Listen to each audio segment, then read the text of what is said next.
بسم اللہ الرحمن الرحیم. ډیر زیات دروند او قدرمن زمونږ میا افتخار حسین صاحب او ماته ناس مخامخ مختلفو ژبوں اور مختلف زبانوں کے بولنے والے آپ یہاں پہ وکیل بھی ہے، ڈاکٹر بھی ہے، بہت سارے ایسے لوگ ہیں کہ ان کے سامنے بات کرنا بھی تھوڑا مشکل بھی ہے. اور پھر میاں صاحب تفصیلی بات کرے گا، میں مختصر تھوڑی باتوں سے عرض کروں گا. سب کو السلام علیکم. جہاں تک ایک بات کا ہے کہ ہم مختلف زبانوں کا جو تعصب ہوتا ہے، اور لوگ کہتے ہیں، بعض لوگ یہ بھی کہتے ہیں کہ آپ قومیت کو بھی نہ بھول جائیں، آپ زبانوں کو بھی بھول جائیں، آپ اسلام اور مسلمانی کے بات کریں. اور پھر اگر آپ یہاں پہ بات کرتے ہیں اسلام آباد میں، تو آپ کو کہتا ہے کہ بھائی تم صرف پاکستانی کی بات کرو اور اردو کی بات کرو. تو ہم یہ کہتے ہیں کہ یہ حق ہمیں اللہ پاک نے جب دیا ہے تو کوئی ہم سے نہیں لے سکتا. اللہ تعالیٰ فرماتے ہیں یا ایھا الناس انا خلقناکم من ذکر و انثی وجعلناکم شعوبا وقبائل لتعارفوا ان اکرمکم عند اللہ اتقاکم. اے لوگو، یا ایھا الناس مسلمان نہیں کہا، نہ کوئی قومیت کی طرف اشارہ کیا.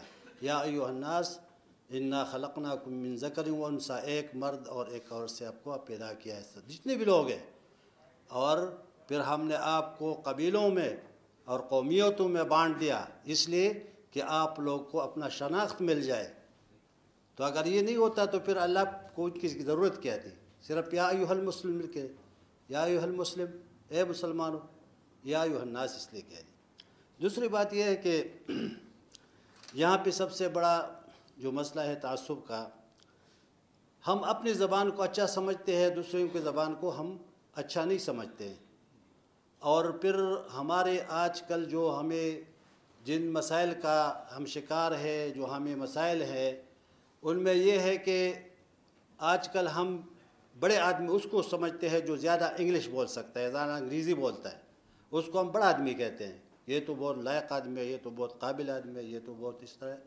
تو میرے خیال میں یہ چیزیں بھی ختم کرنا ہوں گی، کیونکہ اس حساب سے اگر ہم دیکھیں تو ہماری حکومت 2008 سے 2013 تک عوامی نشر پارٹی کی حکومت تھی وہاں پہ خیبر پختونخوا میں، اور جس میں میاں افتخار حسین صاحب بھی منسٹر تھے، میں بھی اس میں منسٹر تھا.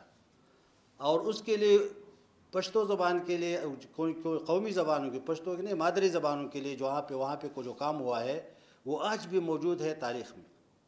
اور اس میں ہم نے یہ مطلب ریکمنڈیشن کی تھی کہ آپ لوگ اس کو نصاب میں شامل اس زبان کو نصاب میں شامل کر کے اس کا جو تعلیم ہم حاصل کرتے ہیں ان کو یہ مطلب ہے کہ ذریعہ بناؤ. تو آج تک یہ موجود ہے. ہم اس فیڈرل حکومت سے بھی یہی التجا کرتے ہیں کہ وہ مہربانی کر کے بغیر اس کے کہ ہم اردو تو ہماری سرکاری زبان ہے، یہ جس طرح، لیکن مادری زبان میں اور سرکاری زبان میں فرق ہوتا ہے. تو اس لیے ہم کہتے ہیں کہ یہ ایک ایسا قانون کو وہ جاری کرے کہ بھائی آپ اپنا جہاں پہ جو بھی زبان مادری زبان ہے اس میں آپ تعلیم حاصل کرو. کیونکہ جس طرح آپ کو بتایا گیا کہ ہم پہلے 5ویں 6ٹھی جماعت تک تو ہم اردو سیکھتے ہیں، اس کے بعد ہم انگلش سیکھتے ہیں، اس کے بعد ہم جاتے ہیں کہیں مطلب ہے کہ دوسرے سائنس کی کتابوں میں، انجینئرنگ کی کتابوں میں. دوسرے ابھی چائنا کو دیکھو، رشیا کو دیکھو، وہ اپنی زبان میں ہی تعلیم حاصل کرتے ہیں. تو آپ دیکھو کہ وہ کتنے طریقے انہوں نے کیا ہے. ہمارے سب سے بڑا مسئلہ یہ ہے کہ ہم وہاں سے جو زبان سیکھتے ہیں، پھر انگریزی میں ہماری کتابیں اور ہماری جتنی بھی کرسپانڈنس ہے وہ سارے انگریزی میں. تو میرے خیال میں اگر اس کو اس طرح نہ کیا جائے تو کم از کم اردو اگر سرکاری زبان ہے تو پھر اردو میں تو رکھ لینا. انگریزی تک کیوں پہنچاتے ہیں لوگ؟ کیونکہ اس میں کتابیں آپ اپنی بھی اس ترجمے بھی کر سکتے ہیں جس طرح لوگ کرتے ہیں. دوسری بات یہ ہے کہ ہم تعصب اور اس کے لیے میں بات کر رہا تھا، تو اب اس میں لوگوں کے درمیان پھر منافرت شروع ہو جاتے ہیں. اور جس طرح آج کل لوگ کہتے ہیں بلوچوں کے درمیان، پختونوں کے درمیان، قبائل کے درمیان جو سرائکی ہے، ان کو سرائکی کو پہلی دفعہ ہماری پارٹی نے 5واں صوبہ ڈکلیئر کیا ہے، آج مضبوط ہے۔ 4 صوبوں کے علاوہ ہمارا سرائکی، ابھی سرائکی تنظیم ہمارا موجود ہے، کسی پارٹی کا نہیں ہوگا، لیکن ہم نے باچا خان بابا نے اس وقت سرائکی کو ایک صوبہ مانا ہے، اور ہماری باقاعدہ ہمارے دستور میں بھی ہے۔ تو اسی طرح ہم یہی ہمارا مطالبہ ہے کہ دوسروں کے زبانوں کو چھیڑو نہیں اور اپنی زبان کو چھوڑو نہیں، کہ آپ اپنی زبان کو نہ چھوڑیں اور دوسروں کو چھیڑ نہیں، آپ اس کو پیچھے باتیں نہ کریں۔ اس کے لیے ممکن حل کے لیے میں تھوڑا بات مختصر کرنا چاہتا ہوں کہ سب سے بڑا مسئلہ حل کے لیے یہ عدم تشدد ہے، جو ہمارا برداشت ہے، جو آج کل ہمارے درمیان عدم برداشت ہے، ایک زبان والے دوسرے کے اوپر حملہ بول دیتے ہیں۔ کراچی میں مہاجروں کے، پختونوں کے، سندھیوں کے آپ دیکھ لیتے ہیں، یہاں پہ ہم اسلام آباد میں کبھی ایک بات اس طرح ہو جائے تو بس ایک دوسرے کے اوپر مطلب بندوقیں اور وہ تان لیتے ہیں، تو اس سے ساری مسئلہ جو مسائل جو ہوتے ہیں وہ جنم لیتے ہیں، اور پھر بڑے بڑے جھگڑے پیدا ہوتے ہیں۔ تو ہمیں سب سے پہلے اس میں عدم تشدد کو اپنانا ہوگا، اور پھر اپنی قوم کو جس طرح ایک علم کی ضرورت ہوتی ہے، خواہ دنیائی ہو یا دینوی ہو، لیکن ان کو علم چاہیے کہ وہ سیکھ لے، کیونکہ یہ روشنی ہے سب کے لیے، اقوام کے لیے، ہمارے لیے بھی، اور سب کے لیے یہ ایک روشنی ہے۔ تو علم حاصل کرنا بھی قوموں کی ضرورت ہے، اور اس کے لیے بہت ضروری ہے کہ ہم آگاہی حاصل کریں۔ اور دوسری بات ہمارے پاس جو ہے نا وہ خدائی خدمتگاری، جس کو ہم کہتے ہیں کہ ایک دوسرے انسان کا خدمت کرے، ایک انسان دوسرے کا خدمت کرے، اور اس سے اللہ ملتا ہے، اور آپ کو عبادت سے جنت ملتے ہے۔ تو اگر آپ کو اللہ ملتا ہے تو پھر تو آپ کی جنت تو خود بخود مل جائے گی۔ تو ہم یہ کہتے ہیں کہ یہ خدمت سے ہمارے مسائل بھی حل ہوئیں گے، اور دوسرے کے درمیان جو ہے نا وہ محبت بھی پیدا ہوگی۔ اور دوسرا یہ کہ جس طرح باچا خان بابا نے یہ حل بتایا کہ جو کہ تمام انسانیت کے لیے ہے، یہ صرف ایک زبان کے لیے نہیں ہے، لیکن ان کو بھی سیاسی اور لسانی تعصب کا نشانہ بنایا گیا۔ وہ فرمایا کرتے تھے کہ اگر آپ ایک انسان کی خدمت کرتے ہیں تو ایسا سمجھو کہ تم اللہ کی خدمت کر رہے ہو، کیونکہ اللہ کو خدمت کی ضرورت نہیں ہے، اس کو آپ کے جو انسان ہے اس کے مطلب ہے کہ آپ خدمت کریں گے تو اللہ فرماتے کہ ہم۔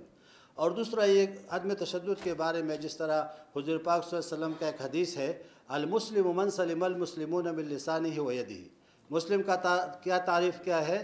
اس نے نہیں کہا کہ بڑے بڑے مطلب نماز پڑھتے ہیں، لمبے لمبے تہجد پڑھتے ہیں، وہ حج کے لیے جاتے ہیں، وہ روزے اپنے لیے اپنی جگہ وہ فرائض ہے، لیکن اس کا تعریف جو کیا ہے وہ اس طریقے سے کیا ہے کہ جو مسلمان وہ ہے، مسلم وہ ہے جن کے ہاتھ اور زبان سے دوسرا مسلمان محفوظ ہو۔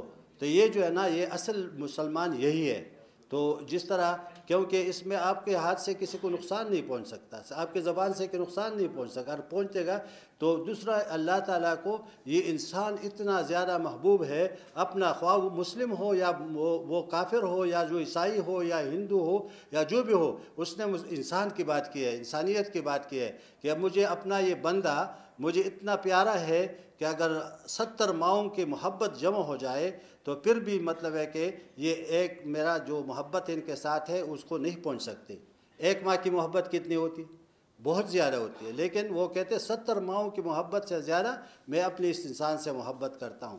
اور دوسری بات وہ کہتے ہیں کہ اگر آپ نے میرے اس بندے کو اذیت پہنچائی، اس کے دل کو خفگی ہوئی، یہ مطلب پریشان ہو گیا، تو آپ نے ایسا کیا کہ میرا گھر خانہ کعبہ جو مجھے سب سے زیادہ عزیز ہے اور میرا گھر ہے، 70 بار اس کو آپ نے ڈسٹرائے کیا، اجاڑ دیا، پھر بنائے، پھر یہ 70 بار اگر یہ کام آپ نے کیا تو اس سے مجھے زیادہ اتنا خفگی نہیں ہوتی جتنا مجھے اس انسان کے دل کے عذار سے ہوتی ہے۔ تو یہ ہمارے لیے ایک پیغام ہے، ہمارے لیے ایک یہ ہے کہ ہم آپس میں بائی بندی سے اور دوسرے کی خدمت کے ذریعے کو دوسرے کے اللہ کو پہنچنے کا ایک راستہ ہم تلاش کریں۔ زبانوں کی بات تو یہ ہے کہ ابھی تو میں تو یہ کہتا ہوں کہ جس طرح میں نے پہلے سے بات کی ہے تو واقعی جو یہ بہت میں خراج تحسین پیش کرتا ہوں اپنے ساتھیوں کو، پھر میں خادم حسین صاحب کو، جتنے بھی ساتھیوں نے یہاں پہ اس میں حصہ لیا ہے ان سب کو میں خراج تحسین پیش کروں گا کہ انہوں نے کم از کم اپنی زبانوں کے لیے لوگوں کو اکٹھا کیا. یہاں ہمیں بھی دعوت دی، ہم مشکور ہیں آپ لوگوں کے. اور مطلب ہے کہ جس طرح بچا خان بابا فرمایا کرتے تھے کہ کم قومونه جبا ورکشي نو قومونه ورکشي، او چې کم قومونو ژبه سپکه شي نو هغه سپک شي. نو نن هغه ورځ ده چې نن ټول خلک د هغې محبوبات سندرې وایي، خټک چې به ځان سره جړله کله کله. ډېره مهرباني ستاسو، ډېره شکریه ستاسو، ډېره مهرباني ستاسو.